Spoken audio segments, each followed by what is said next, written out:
Welcome back to the Equip Roundtable podcast. We've reached the halfway point in our season about Coffee Cup Theology, so we're taking a short break from our usual format this week to invite a special guest to the show.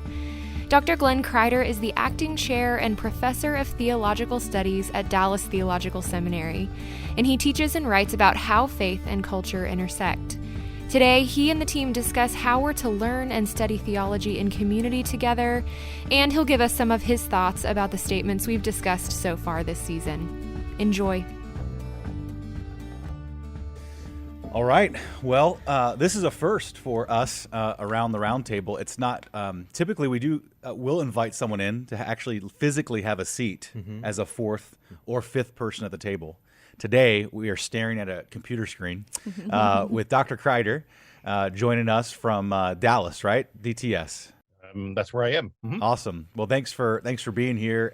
We are in this series, Coffee Cup Theology, and it's a series that we've been in for the last several weeks. And it actually was interesting because last week we were supposed to record on Thursday, and we had a text chain going around saying, we are tired. We are tired. And I know we've said this before, and it's getting kind of old, but typically we have seasons, and we have had just one 10-month season because we haven't stopped. And so we pressed pause. And then, is that when you reached out to Dr. Kreider? Or I think I just shot you a text. On that Thursday? Thursday. I had a thought of what if we just did something different, and Dr. Kreider's pretty different, so if you reach out to him. How do you feel about being called different? I don't have the T-shirt, so yeah. So just in case you can't see us today, we are Jeff and I coordinate our outfits. Yeah, and so we're both wearing, and that happens sometimes where we'll walk in on Monday morning and go because we have a rotation. The same clean shirt is all that translates. That's right. So it's either a Quip T-shirt, a men's D groups. Yeah. What else do we have? What else do we share in our wardrobe? Hopefully that's it. That's it. I was about to say it's getting weird. No, and honestly, I mean, I'm busting his chops, but I mean, what I was thinking is like, who would be a good, like, do I know anyone who would be good at talking towards this thing that we've been doing, the Coffee Cup Theology thing? And Dr. Kreider, what I love about your teaching and just you in a normal conversation outside the classroom is that it always makes theology really, really practical, faith really, really practical. And that's, one of the biggest influences you've had on me. And so I thought, man, it would be really cool if our people could hear the types of things that I got to sit under in class from him. Which is interesting because there's a lot of people that assume that just Brad went to DTS. You went to DTS. What was the degree you got from there? The MACL. Okay, yeah. Master's of Christian Leadership. Gotcha. How many times did you have him on? 4 of 6 theology classes. You had Jeff 4 times and you agreed to come on this podcast. They were online. Awesome. Hey, you have to deal with me in person. That's right. I think people always assume that everyone on our staff went to DTS. And it's always a little shameful when I admit that I didn't go to DTS. I always say, well, I know people from DTS, or I worked at a church that had DTS at the campus. But Dr. Kreider, can you just tell us a little about yourself, kind of what you do, a little bit personally, a little bit professionally? Yeah, I've been teaching at DTS. I have 2 degrees from DTS. Been teaching here for 20 years, and a part-time a little bit before that. Not from Texas, thus the lack of accent.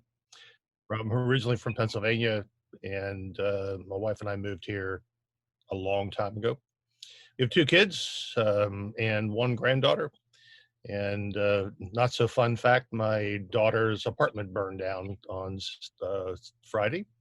So she's scrambling now to do her job from home without internet and all those kind of things. So that's where we are. Wow. Yeah, wow. Talk about Janice a little bit, because she is by far the star of the show, where the Kreider family is concerned. There's no question about that. She's amazing. We came to Texas. She waited tables for a little bit, became a restaurant manager and a corporate trainer, and then had some health issues. She's now the office manager of a drug treatment young male addicts and a counseling center in Dallas. It's one of those perfect storms. That's probably not the right metaphor, but all the experiences she's been through, all the corporate experiences, all that kind of stuff is, I think, really prepared her well to do what she does there. So she's hanging out with addicts all the time. Wow. And no introduction to Dr. Kreider would be complete without talking about coffee and you two. as well. Yeah, I don't have my coffee here today, partly so I wouldn't have to quit in the middle of it. Yep, I discovered U2 a couple years ago. My first exposure to U2 was an employee of my wife's,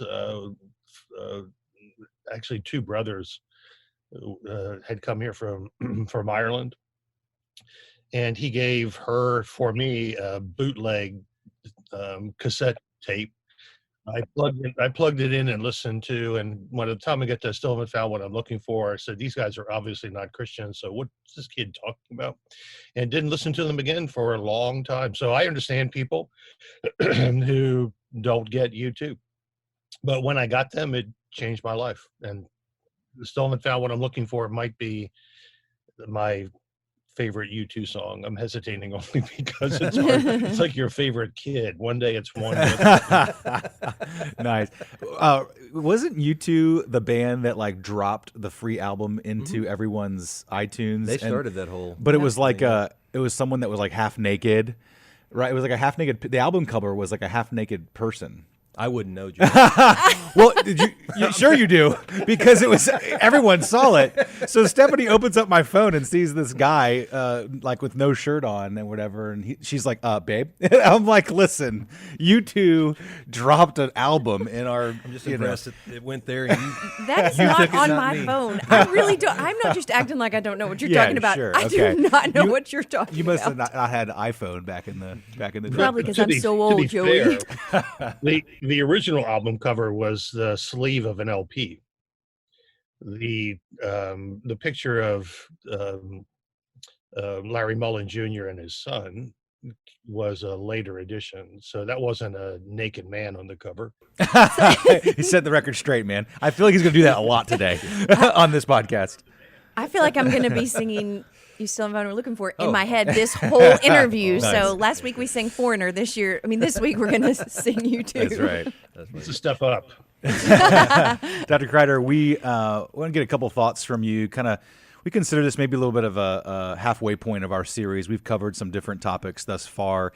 And before we get there, though, and kind of review some of our topics and have you speak into some of them, I want to just assume our listeners here, just a blank slate and just say, okay, let's define theology. I was reading a little bit of your book before today, and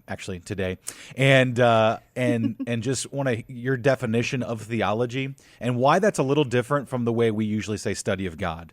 I want you to kind of get into that a little bit, and then what your book is about is theological method, that term.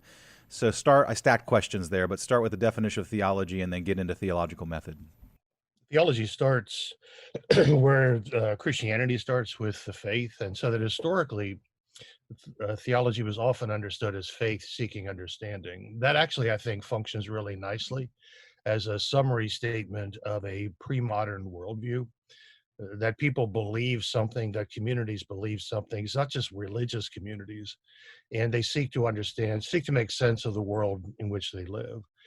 In the Enlightenment, that faith-seeking understanding was completely flipped to understanding seeking faith. With the rise of reason and rationalism, the attempt to achieve objectivity and lack of presuppositions, lack of bias, lack of any pre-understandings, and faith-seeking understanding then became understanding seeking faith, beginning with Descartes before the Enlightenment, who doubts everything except his own existence, and then builds his whole epistemology on his own existence. In the world in which we live today, we're back to, not all the way back, but we're back to faith-seeking understanding. I prefer to call it faith-seeking understandings. All of that to set up. So what happened in faith-seeking understanding? Theology is words about God, discourse about God, conversation about God, shifted into the study of God. And that has had devastating impact because we're not actually studying God. God is not an object. He's not a thing. He's not something that we can stand and look at from all perspectives and we can test our hypotheses and try this stuff out.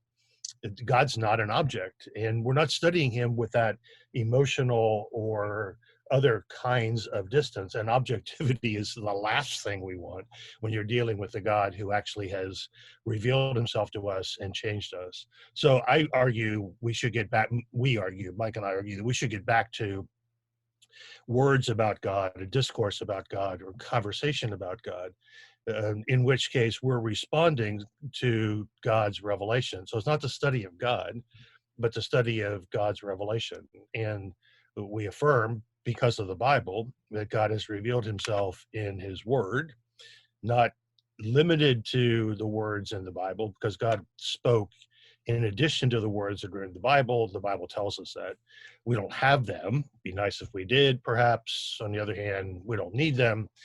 In his world, the language that comes from John 1, that God created the world. The world here doesn't mean that which opposes God, because God didn't create that which opposes him. God created that which is good, and the adversary led us to result in the curse. And he reveals himself ultimately in the Word who came into the world. Again, Johannine language for the Word who became flesh. So what we're responding to, what we're interacting with, what we're talking about, what we're having a conversation about, is how we understand this God who has gone to such great lengths to make himself known. So God's not hiding from us, as Paul says in Acts 17, that the heavens declare the glory of God, that God's revelation in creation is plain and clear, Romans 1 says. So we're doing this not disconnected from and not as objective observers. We're doing this empowered by the Spirit of God in relationship to God through his Son, in an attempt to understand who this God is.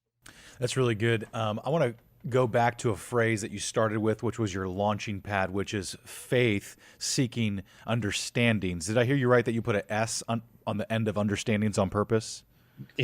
For talking about postmodernism. For today, okay. So for today, right? In our culture today. Yeah. Right. So, right. But I want to break down, and actually maybe the guys at the table here, lady, I mean, you know what I'm saying, can help us with this. Can we define faith and define understanding? Because I like that the two go together in this phrase that you used as our springboard. So what is faith? And what is understanding? And I love how the verb there, seeking. You guys tracking with what I'm saying? All right, so go ahead. You guys at the table, help us out. What's faith? Go ahead. This is like last week when you asked me, what's the gospel? You got 5 words, go. Yeah, you have 1 minute or less. Springing these things on me. Describe faith. All right. Where I'm getting at is that faith sometimes can be, you know what, I just believe. And that's all there is. It's just what I believe. But it is belief. It is something you put. I can't use a definition within the word. Well, you're making a commitment to something. Yeah, good. You're choosing to place belief. Something from your heart, mind, and soul. Right. I think you even said that. It's like you're engaging your mind, you're engaging your heart, you're engaging your soul toward something. And then it doesn't just stay there blindly or ignorantly. I love the phrase, it seeks understanding, which you also talked about in your book, but also and I think Paul uses the word knowledge, and for the word knowledge there, it's the experiential. It's something we experience as Christ followers. So when we engage it, right, when we engage what we have faith in or what we believe, and I love that in tandem. So that's really, really good. Any follow-up questions? Yeah, I don't know if we're going there with this. On page 43, and the name of the book is A Practical Primer to Theological Method, correct? It's actually a primer. Primer. Thank you. Nice. Lori, you're supposed to correct me on this. That's your job at the table. Okay, a primer. Practical primer. So on page 43, one of you guys, Dr. Spiegel, made the statement, boundaries or guardrails protect the truth. Certain presuppositions and pre-understandings must be assumed in theological dialogue. How does that wrap into kind of the question Joey just asked? And when you add the S onto understandings, like how does that help us? Yeah, one other methodological comment first. So you mentioned either I or Spiegel wrote that. This really was, for the two of us, a cooperative project at the end. So we wrote it together. He would write something and I would write something and I'd edit his stuff and fix it. And we worked on a single document together, so that by the end of the project, there are sections of the book that I recognize my voice, but then there are sections of the book that I think I recognize my voice, but it's his voice. It really was I've written with other people before, and it's often a lot of work. This was fun. um, so what we argue is people always believe something and they act in light of what they believe. So what we believe helps us make sense of the world, and what we experience in the world shapes what it is we believe. So that there's this interesting both and in our experience of what is and our interpretation of what is. So that in the world in which we live today, the difference between Christian faith-seeking understanding is that our faith, whether it's God's gift to us or our response to God's initiative, our faith is what grounds what we believe. Our faith, we've been changed by what we saw, to use the Josh Garrell's line. We've been changed by what we've experienced, and now we seek to understand this world, which is why it's so important, to Jeff's question, why it's so important that we have the right presuppositions. That if we believe something that's false about God, then our seeking understanding of that will be flawed and will go off track. So what we argue in the book that is that Christians have a place to stand. We have a set of convictions that have been handed down to us. They are not instead of the scripture, but they really are a summary through 2,000 years of Christian tradition of what Christians believe, that there is one God, not 3 or 15 or none, that this one God is eternally triune, that his son is fully God and fully human, that God is the creator. And those kind of basic beliefs which where we stand to begin the process of seeking to understand.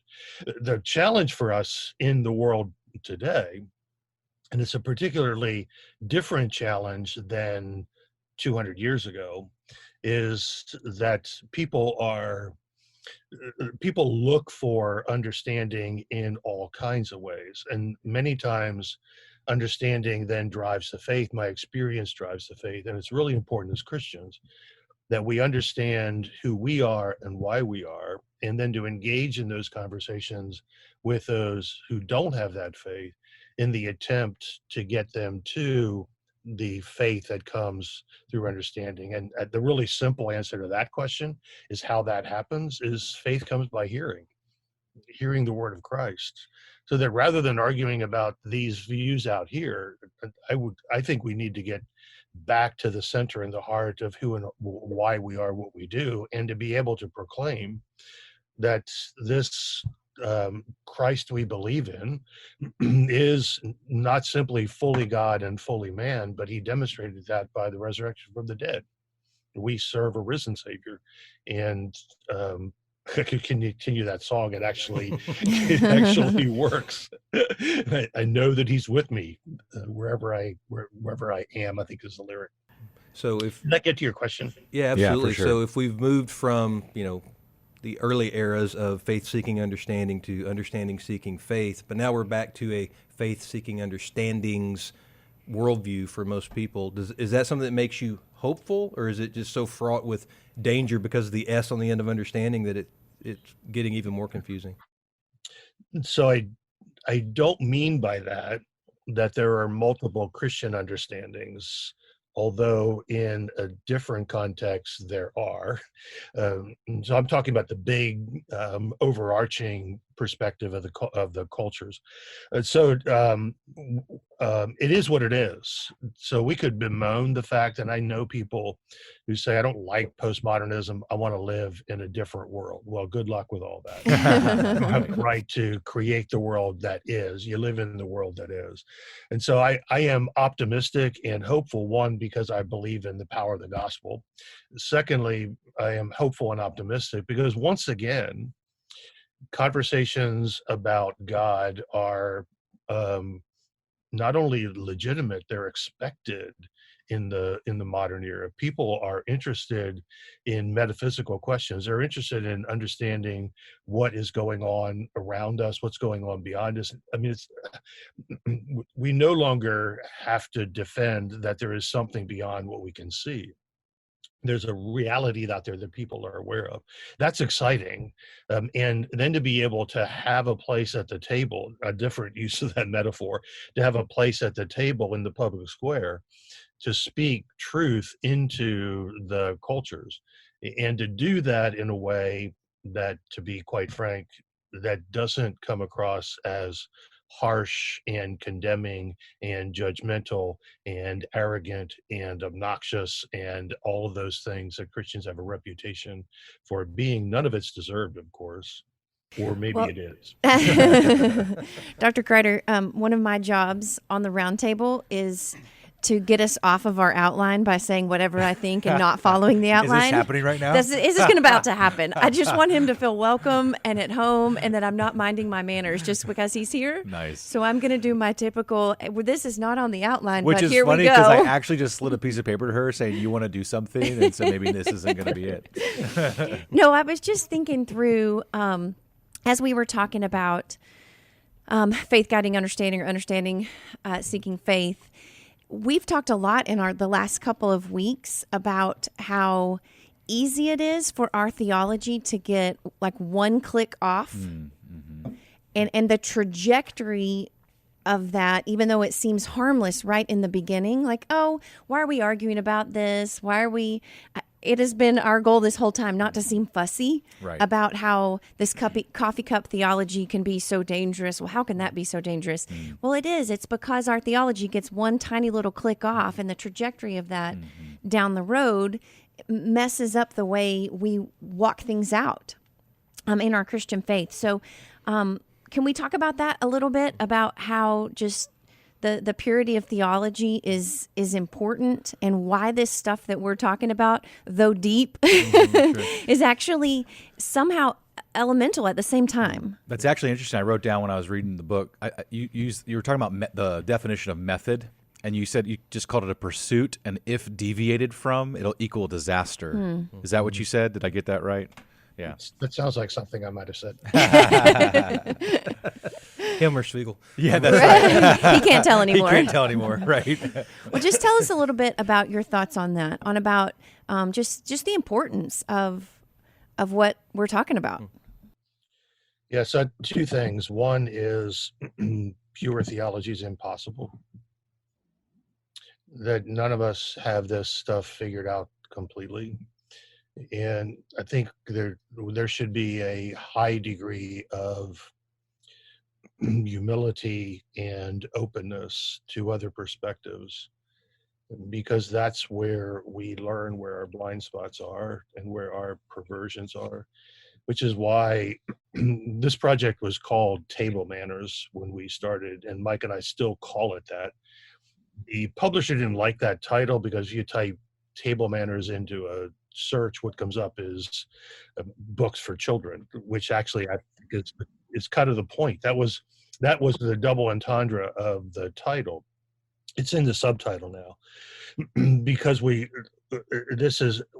picture the task as a group of people sitting around a table with a variety of expertises adding to the conversation.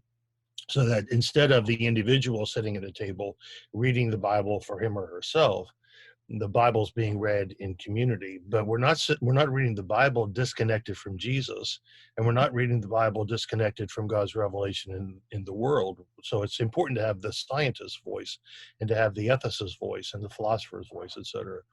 The second thing, and I'm going to say it. The second thing is sometimes the fear of getting a click off results in us clicking the other way to avoid getting off track. And so what keeps us from this? So part of what I would say in response to your 4 questions that you sent me is that cliches always have, generalizations always have an element of truth in them. And they're almost always a reaction against something. And in order to understand the this, you need to understand what the reaction is against. So how do we, what helps us there? What keeps us from getting off and getting really far off? First, two things. First is the right foundation, or if you prefer, the right anchor point, or if you prefer the right something else. I mean, I'm not defending, I'm not committed to foundationalism as the only approach, but everybody believes something. Everybody believes something that they don't defend. I mean, you have this presupposition, and everybody has those, which is why faith-seeking understandings is a really good idea. In the modern era, you had to defend all your presuppositions, and that's why we go back to the individualism. But secondly, it's why you need your right presuppositions and the historic faith of the church, what's been believed everywhere, always, and by everyone. That doesn't mean that there has ever been complete unanimity, but it does mean that there are certain convictions that Christians have always held. There is a God, and the creeds summarize them really nicely. But the second thing is we actually do need one another. That we don't read the Bible alone. We don't do theology alone because we need the perspective. I don't know my blind spots until somebody points them out to me. I don't know what I'm misreading. I don't know what I misunderstand. And somehow in this makes modernists really uncomfortable. Somehow in the messiness of that conversation at the table, truth emerges. And it's what the Spirit of truth does. He doesn't speak to individuals the way he speaks to the community. That the Spirit's work in the New Testament is always linked to the community. The Spirit is present and active in the body of the Son of God. So I think that helps us. Is there a guarantee? No. So one of the questions we got from one of our colleagues, he said, "Here's what troubles me." So you have this table metaphor, you have this dialogue and conversation. So who gets the last word? And I looked over at Mike, and he looked at me, and probably both of us at the same time said, God does. He wanted somebody at the table to get the last word. None of us have the last word at the table. That's the whole value of the table. And so back to my wife and I have transitioned from and it happened pretty early. No, it didn't. It took moving to Texas. We transitioned from a hierarchical view where I'm the head of the household, I'm the boss, because that's what we were taught. That's what I was told to do. And we came to Dallas to go to seminary, and all of a sudden she is far and away the biggest wage earner.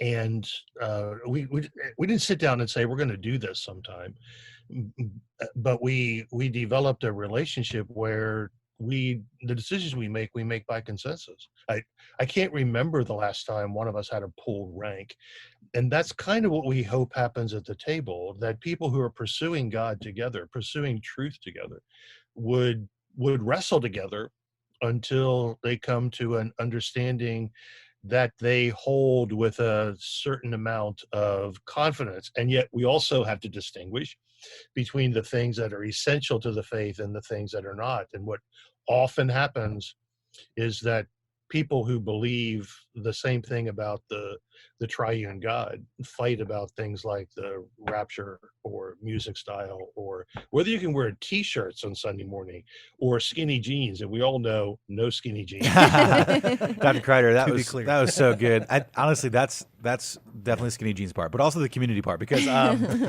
quite honestly, like that's one of my favorite things about what we get to do every week is Lori, Jeff, and I just get to sit here and talk and hash things through. And one of the things we warn our people is that we don't ever really land on like having this nice tiny bow, even though we do talk about tying bows on sections and stuff on the outline that Lori likes to divert from. But you know, we're all in process, and every conversation is in process, and that's one of my favorite things. And I now know where Jeff gets his community thing. I was just thinking that. Because if Lori's known for deviating from our outline, Jeff is known every single episode to bring up the importance of community and eschatology. Yep. Always. They always fit, both of those. They always go together. So anyway.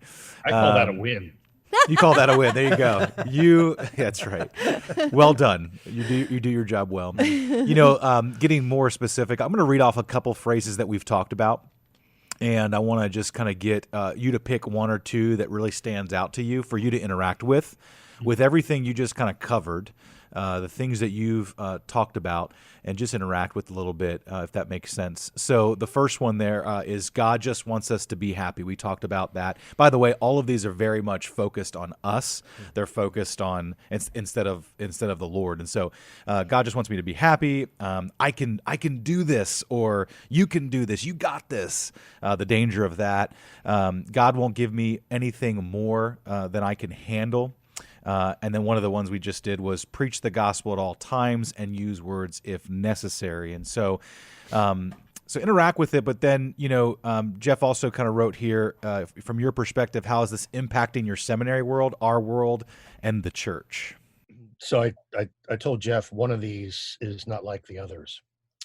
And that's the last one. I actually think Francis was onto something. That the gospel is not simply what we talk about, but it's the way we live. And that it's easy to criticize this as if the saying means you either talk about Jesus or they'll see Jesus in your guitar, an old CCM song, which you probably know, even Jeff hasn't heard. It might be the same guy who sang, lower your Christianity 18 inches from your head to your heart. The early guys were kind of cheesy. So the first one strikes me as a counteraction, a reaction against. So John Piper and I grew up in the same world. It was the world, and we were two different states and two different traditions, but we both grew up in the world where the worst possible thing for a Christian was to be happy, to enjoy life, to find pleasure in the world. So he responded to that with Christian hedonism. I respond to that by saying, of course, God wants you to be happy. But then we have to talk about what it means to be happy. If happiness is a modern construct of our emotional response to our circumstances, I'm not sure God's that interested in that. But if happiness is joy and satisfaction and recognition that God is God and I am not, as Augustine used that term, then of course God wants us to be happy. But see, this is also the problem for us theologians, for us systematicians. We can't give a simple answer to a simple question. You have to unpack it a bit. The other one is God won't give you anything more than you can handle. That's just stupid. I love it. That's the clip we're showing online, by the way. I love it. I want to say that every week, Dr. Kreider, and they won't let me. Only a special guest can. Yeah, that's right. That's right. It's just demonstrably false. And it's painful and it's abusive and it's hurtful to tell people who are going through hell and holding on to with everything they've got. Country song in my head now. That God thinks you can handle this. The point is you can't handle it apart from the grace of God and the work of the Spirit. And that God often allows us to go into places. He never puts us there. He never sends us there. But he allows us to go through those kind of things that stretch us. That I was thinking this morning, literally was this morning, about that one, and it reminded me of what doesn't kill us makes us stronger. That's also dumb. What doesn't kill you sometimes makes you weaker, so that the next thing that comes along will kill you. My wife struggles with pain, her struggles with depression, her struggles with post-traumatic stress disorder have made her considerably less strong than she was when I married her, when during most of our time together. So and then these last 8-10 months have been not a good experience for us, as like a lot of people struggling with the uncertainty and the fears and anxiety and doubt and fears of COVID and politics and all of that kind of stuff. So yeah, I laugh at the Stuart Smalley thing too. Actually, we can't do this stuff. And yet, on the other hand, I don't want us to develop I don't want other Christians to develop some kind of a passive view that we just sit back and wait for God to work. That's one of the two great mysteries of Christianity. How is God good, and there is all this horrific evil in the world? And the relationship between God's sovereignty and our responsibility. God seldom works apart from his people. Yeah, that's good. When he does, we call that a miracle. Yeah. Usually he accomplishes his work through us. I have to say, my reenactment of Stuart Smalley on that episode was pretty good. It was So. excellent. It was not the worst thing you've done. How's that? I'll take that. One of the things we think about faith-seeking understanding, one of the things we talked about on the very first episode of this series, that, I tend to assume the best sometimes, every once in a while, that most people that buy into a statement like God just wants me to be happy, or just this mental picture of, I can do anything I set my mind to kind of thing. A lot of times it's maybe pain-seeking understanding and not faith, or it's that trauma-seeking understanding. Like they're trying to make sense of the world they're in apart from any meaningful idea of who God is and what God has done and is doing in the world. And so if that's the case, I think, you can see how a prosperity gospel preacher just plays to that. It's like they're going to help someone make sense of the world they find themselves in, apart from any meaningful dialogue about who God is. How is that being seen in your world in the academy? Like, as you're training pastors, are you seeing guys coming in and having to unprogram, deprogram that thinking of, I think I know the answer already, that's why I'm asking the question, but if so, how do you go about deprogramming and decluttering those thoughts for future pastors and leaders and just Christ followers? Yeah, the problem, so this is a specific, then I'll give you some more general responses. The prosperity theology has led to an overreaction, and I deal with this all the time, from people who deal with that problem and make sense of the world by attributing everything to the hand of God. So rather than being able to distinguish between that which God causes, which is always good, and that which God allows, which is often not good, they attribute everything that happens to God. And I think that's a reaction against the prosperity preachers, who, by the way, the only people for whom prosperity preaching works is the prosperity preacher. That ends up working really well for them. So when I came to seminary back a couple decades ago, most people at Dallas Seminary were men, and most were preparing for pastoral ministry. And most had come from a Christian background. They were mentored.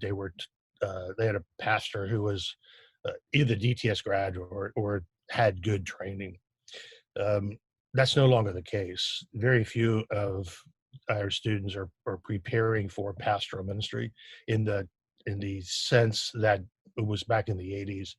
They're looking at church staff positions, but they're not going to be in the pulpit on Sunday morning, or they're going to work in parachurch organizations. Missions is still a big deal, or they're at the seminary to get training for their vocation. So it's theological training alongside of medicine or law, etc. And you put all those people in a room together, it's a real challenge for an educator, because I can't assume when I walk into the room that everybody in the room has the same basic Bible knowledge skills. I can't assume anything at all. And some of them have come from prosperity theology. Some of them have come from the opposite extreme. Many come from the Pentecostal and charismatic churches. Some come from Bible churches who believe the Bible is the only thing we need. It is a real interesting mix. So the challenge for us, and the challenge for me, I teach the first course on theological method and bibliology, which is required of every student. I'm not the only one who teaches it, but I have the online versions. I get the majority of students who come in. And the real challenge for me in that course is to lay a foundation upon which then we can begin to build. So give them confidence in how to have this conversation about God, and give them confidence in the scriptures, and then hope for the opportunity in more small group and private conversations. That's how I fixed Jeff. Nice. Well done. It was a really long class. That was a long class. That's why you had to have you 4 times. And that was, just in case anybody watching this thinks that was a snarky dig. It was not at all. It was. Just because from the very beginning, I didn't know this from the very beginning, but when Jeff told me he opened for Rich Mullins one time, that's it. That's all I needed. I'm 1 degree of separation away from Rich. I was there with Andrew Peterson. I've been there with Derek. I've been there with a couple other people. Hey, as we start kind of landing the plane here, I just think about the listener to this series, and I'm thinking about how they're engaging these things. I think some of these phrases that we've sort of have dove into might have been kind of shocking that we would speak to them in this way and try to correct. And if we had to boil down for this series, or if you had to boil down, Dr. Kreider, like a practical tool or a practical sentiment to be cautious about, or to think about, or to, just words of wisdom and encouragement to them as they process really holding tight to and not veering off, what would you say? What kind of encouragement would you give to our listeners? I think one of the greatest challenges of our day is tribalism, is polarity, is binary thinking. And that as we watch social media, as we watch the political world today, as we watch the Christian and religious world, too many times people lose sight of what they believe in their reaction against what they believe against. And that I would call us back to the heart of worship. It's not all about Jesus. It's about the Father, the Son, and the Spirit. It's about a God who created the universe, who created us to care for the world that he created. We screwed it up. We continue to screw it up. And what God does is keep coming back to us. A holy God doesn't separate from us. A holy God comes to us. And he calls us to respond similarly, to take this message into the world, to represent Jesus well, and to have confidence in the hope of the resurrection. That we're going through difficult times now. Christians have gone through difficult times many times throughout history. God has never promised us that this life would be easy. He promises exactly the opposite. But he does promise us that what we do matters. He promises us the hope of resurrection from the dead.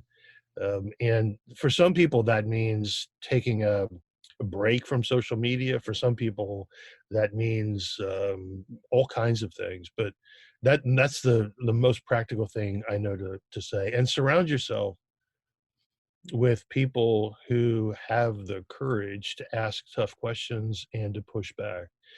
Avoid the isolation of figuring out on your own, but actually be involved in community, be involved in Bible studies and book readings. And I mean, we've got all kinds of technology that makes it better than nothing, in the hopes that eventually we'll be able to get back together and be in a room together without wearing these things. Right, the mask, yeah.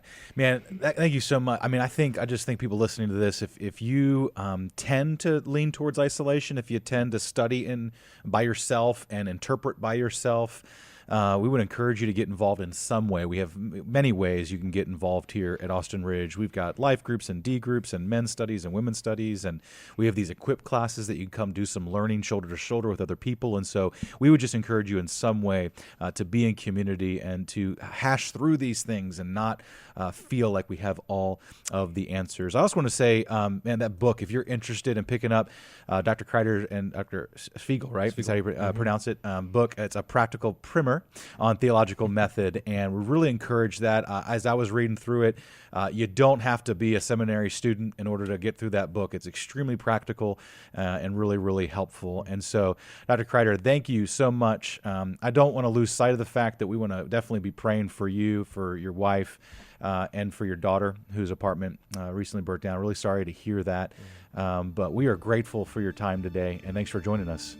Oh, thank you. You're welcome. All right, thanks, guys. Thank you. Thanks for joining us today. We'll have Dr. Kreider's new book linked in the show notes, so we highly encourage you to check that out. We'd love to connect with you personally, so if you have thoughts or questions about the show, please email us at equip@austinridge.org. Also, check out our Facebook page at Equip Austin Ridge to stay up to date on new equipping resources. Finally, don't forget to subscribe to the show and share it with your friends. See you next week.